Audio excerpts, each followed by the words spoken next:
At any given time, how many random numbers can you recall?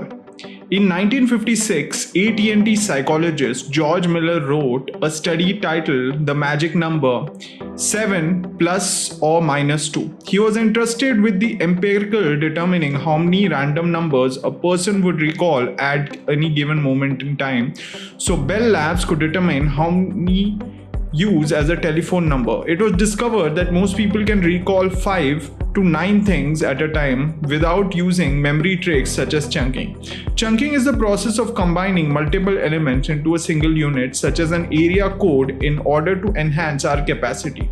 This is known as working memory, and its content are normally lost within 20 seconds. Miller law states that our short-term memory is limited when it comes to recalling more than 7 items of knowledge, and that storing that information for more than 20 seconds is impossible.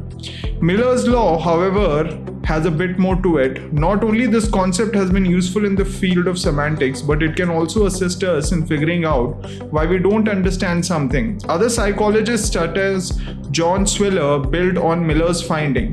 Swiller, who developed the cognitive load theory, it has been suggested that memory is divided into 2 parts: short-term and long-term instruction. Science objective is to store information in the long-term memory, but it must first transport to the short-term memory because memory is limited.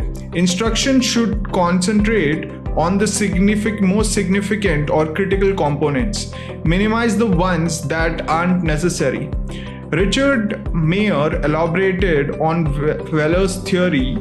For the path of acquiring information, the auditory roads receive the information from the user while the visual path receives it via the eyes. Each of the distinction but a limited set of character instructions that help us to increase the total working of memory, because 2 separate things of storage.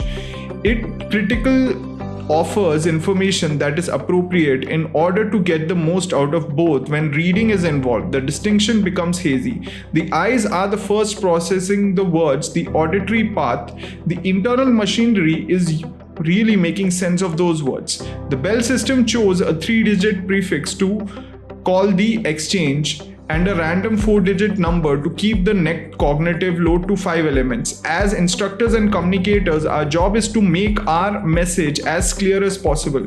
If individuals can hold a certain amount of knowledge at a time and you want them to pay attention to what you're saying, you must actively manage which of those 7 items would be on top of your mind, plus or minus.